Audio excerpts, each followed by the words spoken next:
on justice. Just remember this. Trump is going to be no more Mr. Nice Guy. And down the stretch they come. When he talks about make America great again, but he doesn't make a single thing in America. The convention's in the rearview mirror. Hillary and the Donald hit the trail and remove the gloves, with 100 days left before what will undoubtedly be a historic election. Plus, it was supposed to be the speech of her life. But did Hillary even hit the mark? Tonight, the opening statement that you've been waiting for. You'll get my take, and I want yours. What did you think of her speech? I barely could stay awake. Get ready, Hillary. Street justice is about to be served. I think she'd be better than Trump. Trump talk a lot of mess. Trump talk a lot of mess, but Trump signs in front of a lot of checks. Justice starts now.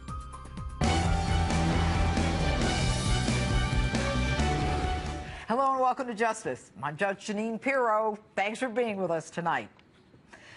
The Democratic National Committee's convention in Philadelphia was about lovely ideas. It was about unity and inclusion and global humanity, concepts that we're stronger together.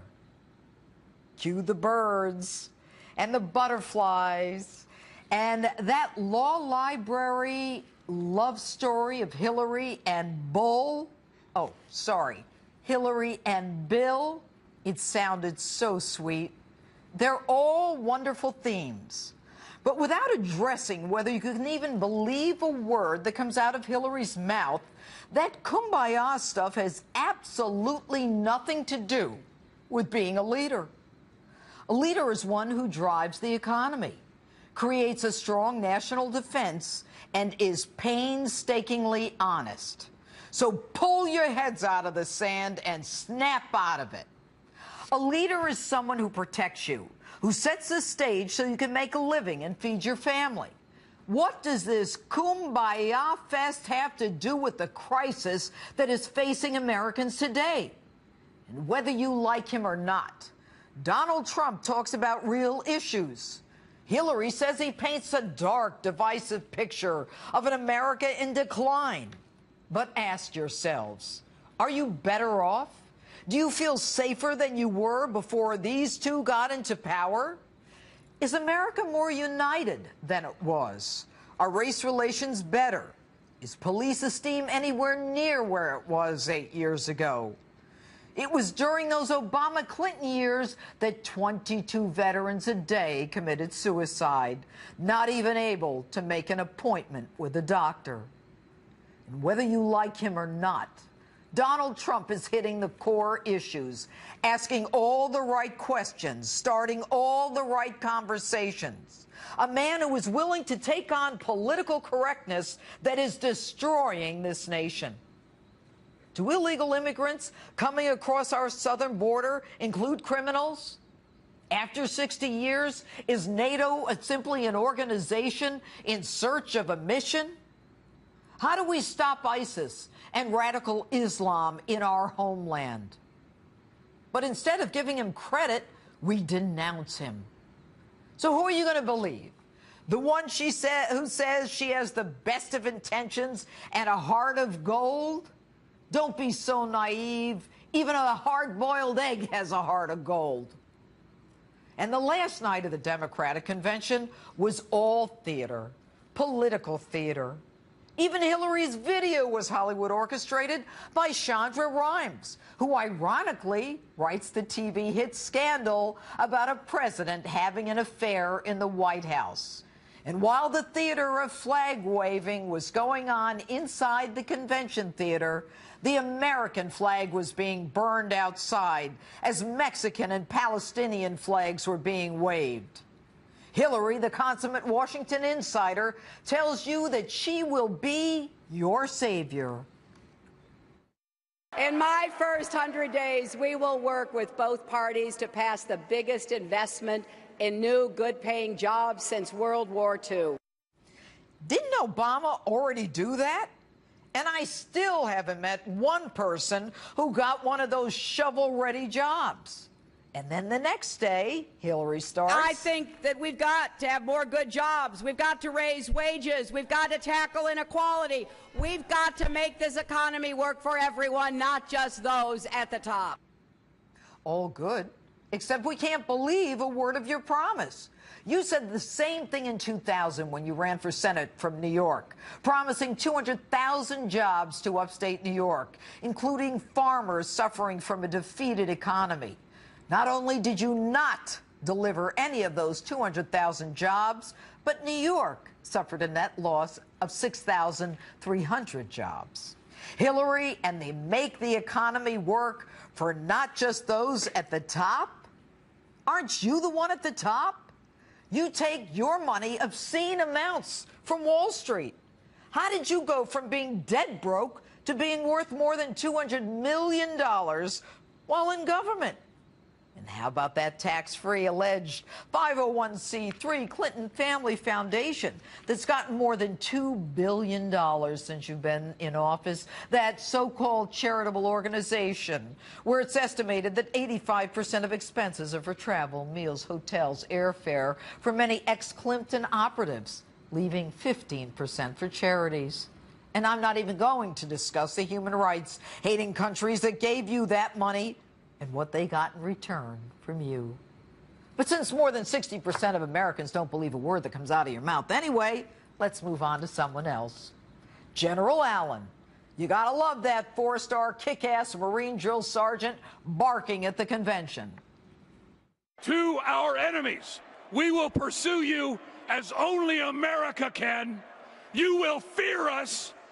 And to ISIS and others, we will defeat you. We know that she, as no other, knows how to use all instruments of American power, not just the military, to keep us all safe and free.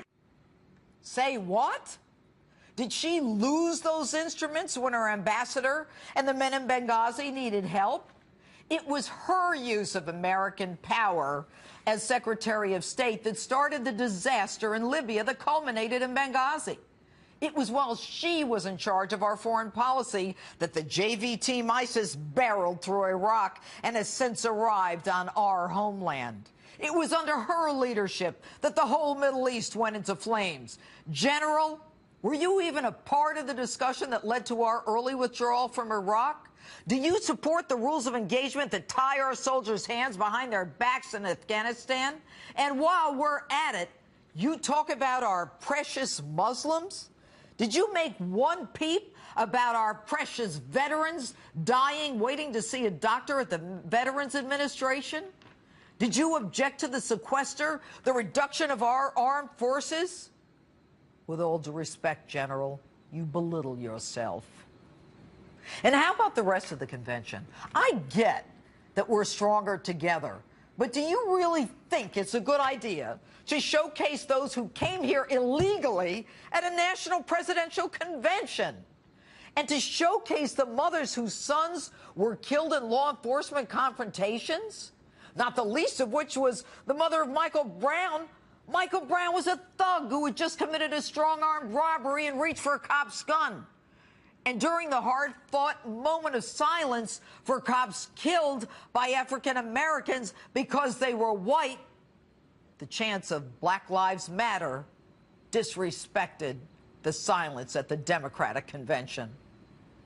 Now, Hillary Clinton and her husband are fundamentally dishonest. And whether or not you buy the Liars Convention theme of Stronger Together, you still have to deal with the issues confronting America. So let's get rid of the birds chirping and the butterflies fluttering and the long white flowery skirt that Hillary wore.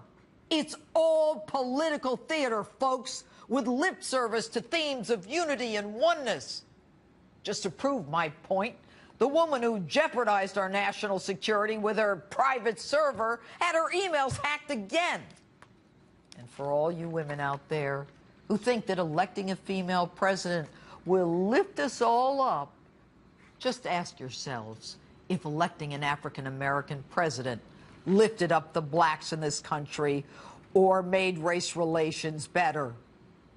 It's time to face reality and the ugly truth of the world that we live in and how we're going to survive in it.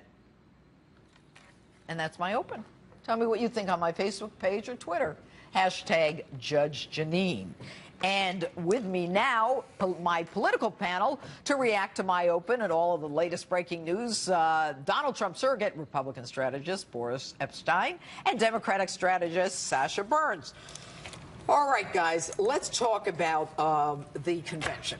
Hillary Clinton clearly had a very Hollywood-orchestrated convention. Donald Trump had more of the ordinary people. Would you agree? Well, he had 2 soap opera stars and Scott Baio, so I don't know that I would call that normal. I would call it he couldn't get anybody except for his family and someone who works for him. He couldn't get Jeb Bush. He couldn't get George Bush. He couldn't get George H.W. Bush. He couldn't get John McCain. He couldn't get John Kasich. So was it normal people? It was because Republicans don't want to be near him. Isn't the fact that Donald Trump, like Bernie Sanders, is an outsider, and that Hillary Clinton is the ultimate insider establishment? You know what I'd go with? That's a yes or no question. Sane and competent. That's what Bloomberg said. You don't have to agree with her. Okay, go ahead. Sane and competent. So we can also about Al Gore wasn't on the Democrat line. Here's the bottom line: 70% of people in this country feel the country's going the wrong direction. They feel 72%. They feel so. It's actually between 70 and 80. Certain polls have it as high as 79. They feel the country's going in the wrong direction. They feel that establishment, the Democrat establishment, Barack Obama, Biden, Hillary Clinton, Bill Clinton, have taken us in the wrong direction. And Donald Trump represents that voice. Of course, the Democrats are going to cry and say, well, you know, somehow it was negative. It wasn't negative. As you said, it was realistic. I was at both conventions. Our convention, the Republican convention, was realistic. It was the voice of the people. The Democrat convention, kumbaya crowd. Let me ask you this before we waste time. The voice of the people. The truth is that the Democratic convention was more star-studded. I don't think there's any question about that. But you know, when you say that Donald had his children, I think they are his strongest weapon. Sure, absolutely. Well, then let's elect one of them for president, not Donald Trump. The Democrats because live in a bubble. They seem The Democrats slightly live in a bubble. More sane than he does. The Democrats live in a bubble, and that's why they have these Hollywood stars who don't know what's going on in the real world. Sasha, did you even hear Donald Trump's his presentation at the convention? Of course I did. He thinks America is a hellhole. He thinks that our military is terrible. Did Donald Trump say it was a hellhole? I don't think that, yes. What's your pen, yes. please? Did he say it was a hellhole? A hellhole. I don't think so. Yes, he has. Then you're incorrect. America is a hellhole. You're incorrect. So, he didn't say that. You're mischaracterizing what he said. That is what he talks about. Stop. Your statement to our producers said you hadn't seen Trump's speech. No, I didn't. I, of course, watched Trump's speech. That's somebody else. That's not, and you didn't say, but I'm sure it was idiotic? That was the press conference the next day. Okay, but that wasn't a speech. You hadn't seen Trump's speech, but you did see his speech. Yes, I did. Okay, all right. So you saw Trump's speech, and you think that this is a man who is not painting a picture of America that's accurate. Here's what America is accurate. American exceptionalism. We're the greatest country in the world. Our military is the greatest country in the world. We don't need some whiny little man-child to rule us. Oh, so we don't need him. The insults again, it is about... The Democrats are so sad, and they go with personal insults against Donald Trump. Hillary's never insulted by you guys. I'll let you Give me a talk, break. so let me finish, okay? Let's look at the facts. 62 million people in this country between the age of 16 and 64 are unemployed. The GDP growth last quarter, 1.2%, anemic. The previous quarter revised to 0.8. Okay, the Democrats have failed. They don't get another shot. What about the fact that Hillary Clinton, in her presentation to the convention, talked to us how she was going to defeat ISIS and basically repeated everything that Obama's been doing? What's so great about Hillary Clinton? Complete failure. What do you think Trump is going to do? No, He's going to turn away. What do you think he's going to do? This is what Hillary Clinton did for the whole convention. All she did was talk about Donald Trump and how bad he is. But here's the thing: she's going to do the same thing that Obama did. She's going to add more money to no shovel-ready jobs, and she talked about doing the same strategy against ISIS. ISIS was born on her watch. ISIS was born on Hillary Clinton's watch. On Bush's watch, and 9/11 happened on Bush's watch, according to your nominee. That's pretty rich. So yeah, does it take a while to defeat ISIS? Yes, it will. You've had 8 years and you failed. You don't get another shot. Why are they so close in terms of the numbers? You know, the Real Clear Politics, 43-3 versus 43-7. So I guess Because the country's sick of the Clintons, that's why. The country has always been divided. I do want to No, talk the about... country has never been as divided as it is today. Since That's when? what created the outsider drive. Since when have we had a presidential that wasn't just about 50-50? But let me talk about right track, wrong track, because that's an interesting one. That question has been asked for 45 years. There have been 3 times that it's ever been above 50%. Right, now it's 70%. All right, that's enough. Let me ask now the question. It's 70%. The country's in a much worse place than 8 years ago, and you know it. Do you really feel that this woman can protect you when ISIS grew under her watch? Absolutely. Why? Absolutely, I do. Because she's competent and experienced. She's never shown that ability to protect you. Stop. What has she done as senator from New York? Senator from New York has nothing to do with defending us against ISIS. We're talking about the President of the United States. Answer my question. She worked. Answer my she question. Worked with members of the Senate on both sides of the aisle. Oh, that's great. What did she pass? She passed. What bills did she sponsor that were passed? She passed. You don't know. I do know. What are Education.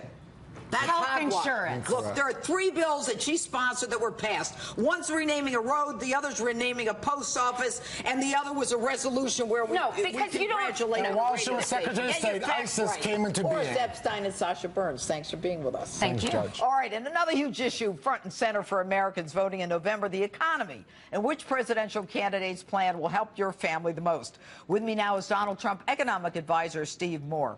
All right, Steve, I understand that you, in fact, were with the candidate today. Is that correct? Well, the meeting was suspended because he was coming up back from Colorado Springs and didn't get back in time. So we'll be meeting in the next few days. But you know, I have been working with Donald Trump for the last couple of months, and we are going to put forward this week, Judge, either this week or early next week, a very pro-growth economic platform. And all right, let me ask by the way, Steve. you really nailed it when you said, when you look at Hillary's program, and you said this so well, there is nothing new.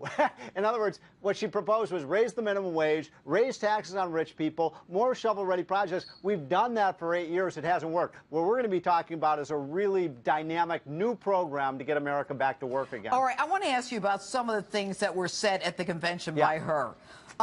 She says that anyone willing to work in America should be able to find a job to get ahead. How is that going to happen when, for the last 8 years, that hasn't been the case? What will she do differently?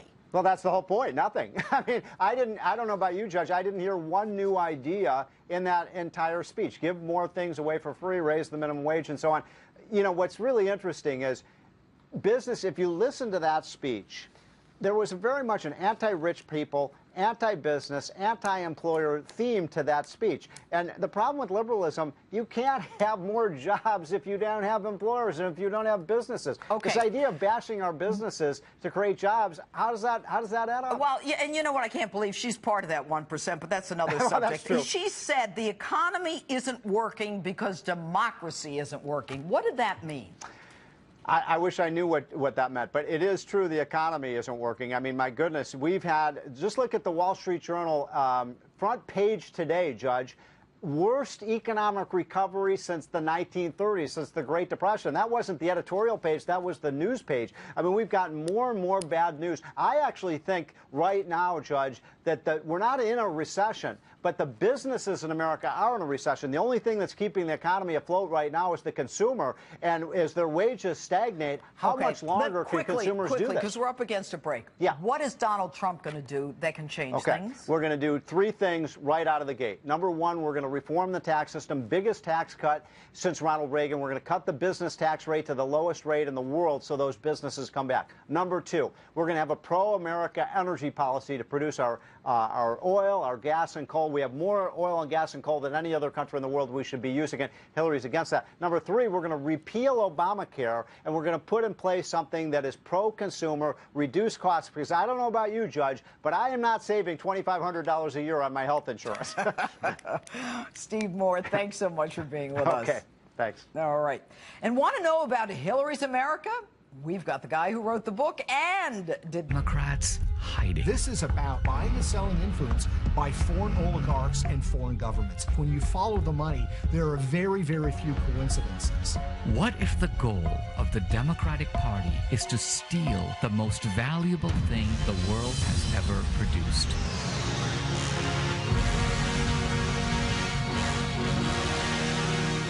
What if their plan is to steal America? That's a clip from my next guest's new documentary, Hillary's America, The Secret History of the Democratic Party. It's currently the top grossing documentary, the #1 documentary of 2016. Filmmaker and author Dinesh D'Souza joins me now. First of all, I guess congrats are in order. Thank you. You know, you are killing it with this. Well, the movie's timely, and you know, we opened it last weekend, so you had the whole big song and dance routine at the Democratic Convention, and we had a counter-narrative exposing all that nonsense in 1,200 theaters across the country. So I think it was a wonderful contrast. They were giving us the official story. We were giving people the real story. Let me ask you something. You know, if you watched, Dinesh, the two conventions, it appears that, you know, the Democrats are trying to claim that they are the party of the people, the party of the underdog. Is that true? Well, first of all, I'm a non-white immigrant to America. I came to this country with $500 in my pocket, and I look for a country that has a ladder of opportunity where someone who works hard can move up the ladder. Now, the Democrats initially always talk a good game. Welcome to the country. Welcome to the Democratic Party. We've got something for you. But what do they actually have for you? What they do is they let down a rope, and they say, we don't believe in the ladder. There are no ladders of opportunity. Hang on to this rope. We'll pull you up. But what they do is they pull you up a little bit, and they hold. And so you're suspended in midair, you're dependent on them. But they don't actually intend to pull you all the way to the top, because then you're going to walk off and say, I don't need the Democratic Party.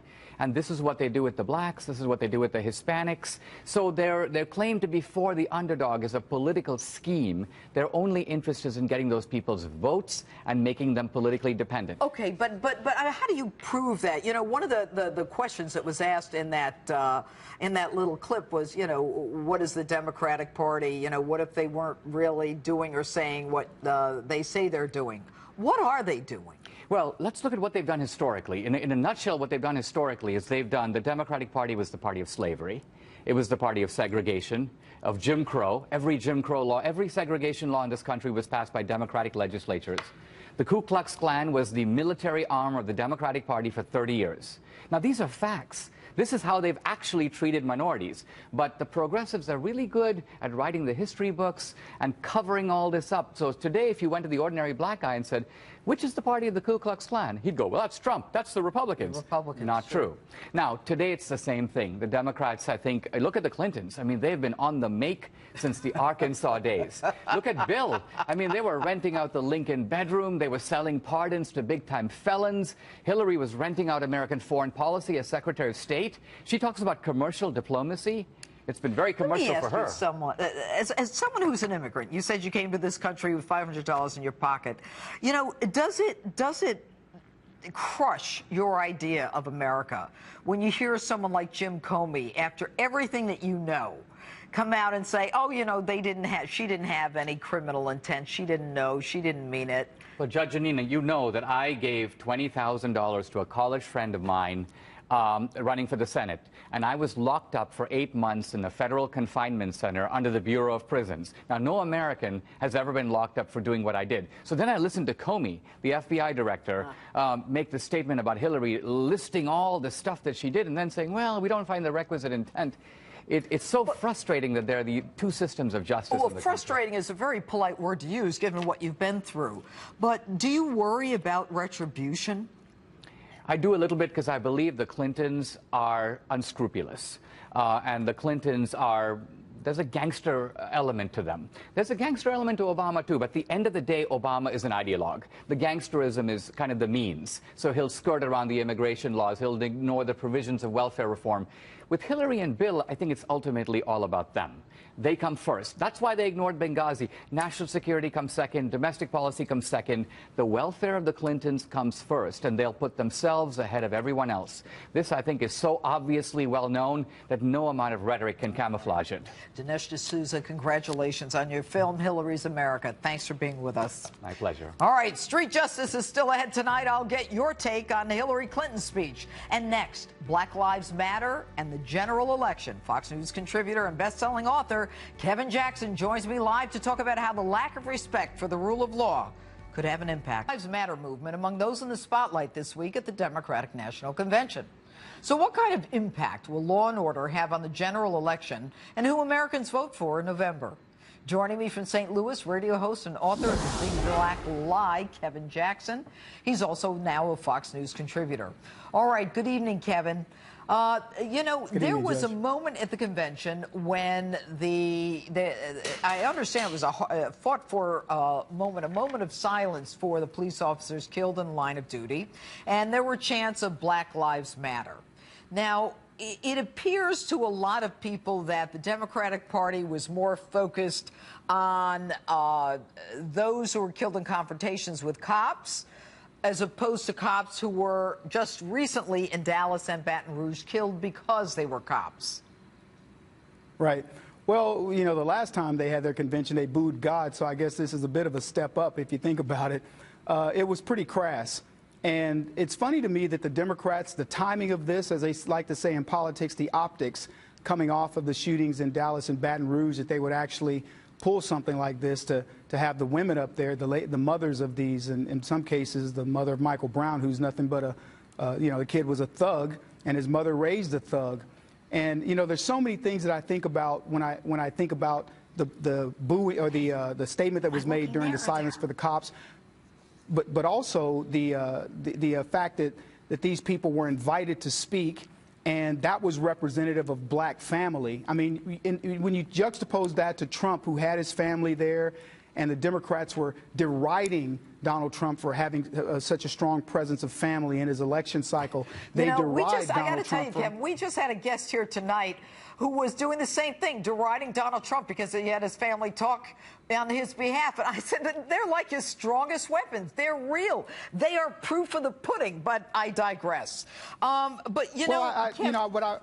watched that lunatic that you interviewed. You did a great job with her, but the fact of the matter is, Judge, that they want to denigrate family when that's the strongest thing that America has to offer. The fact that we do have, you know, when you're doing things right in this country, it is built on strong families.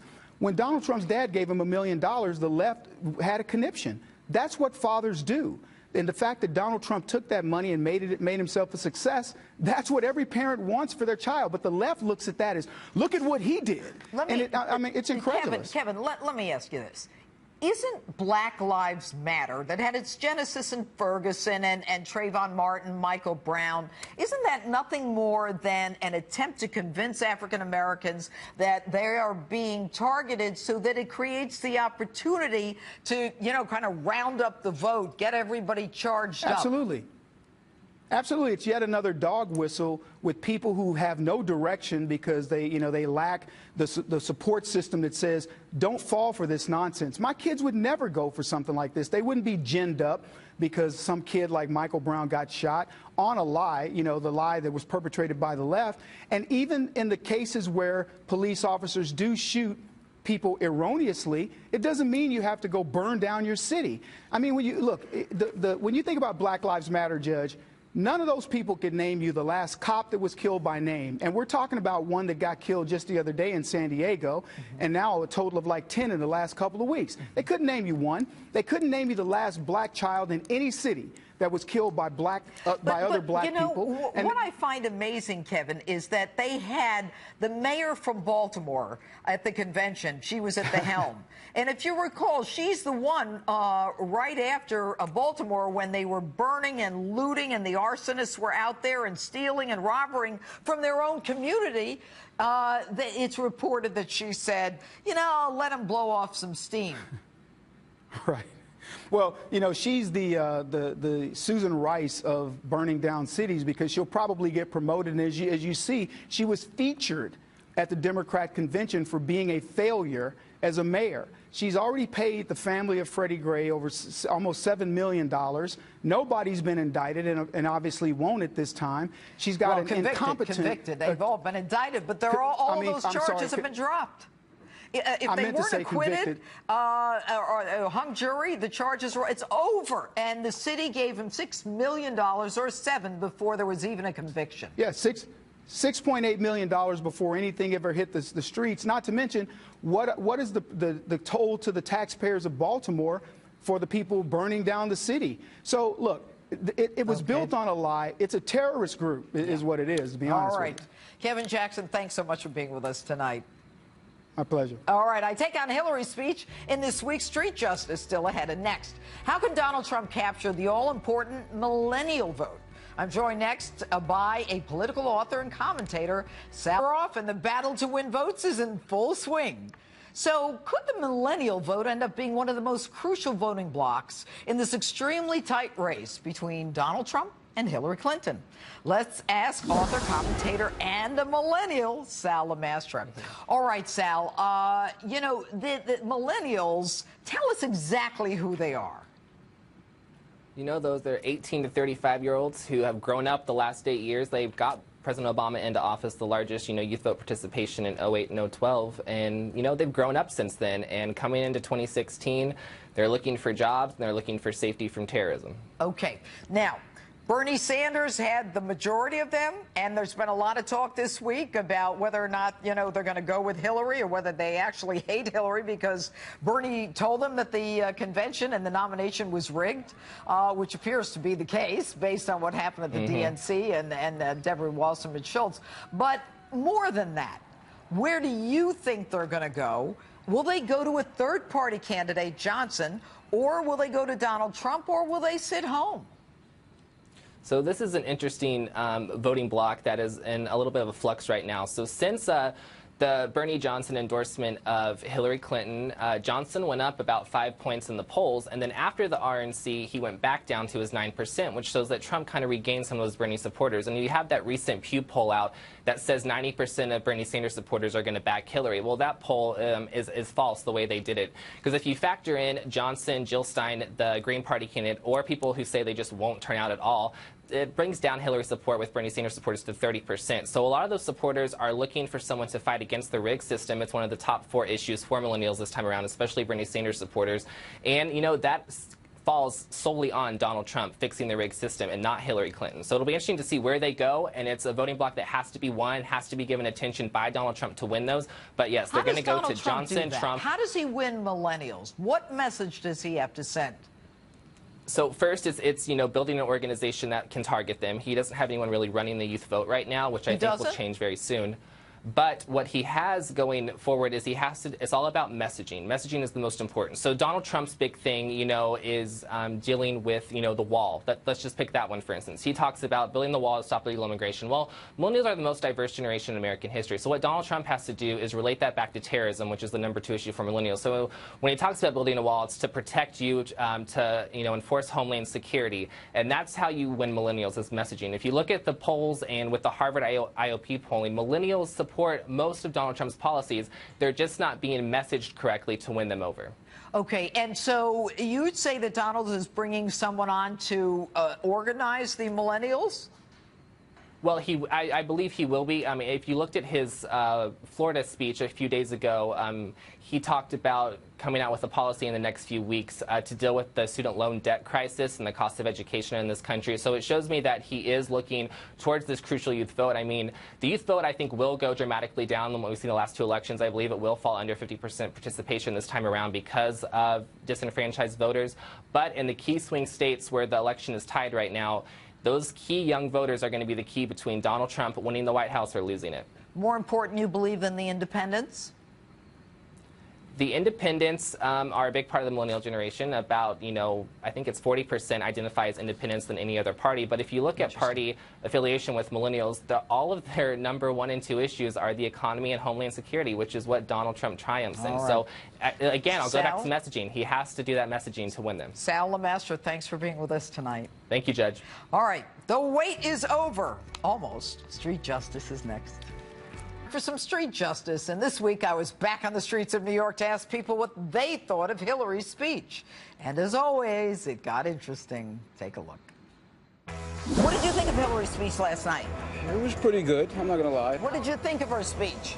I barely could stay awake. What'd you think of her? I thought she has a lot to say, but not a lot of substance. What did you think of her speech? Well, she's not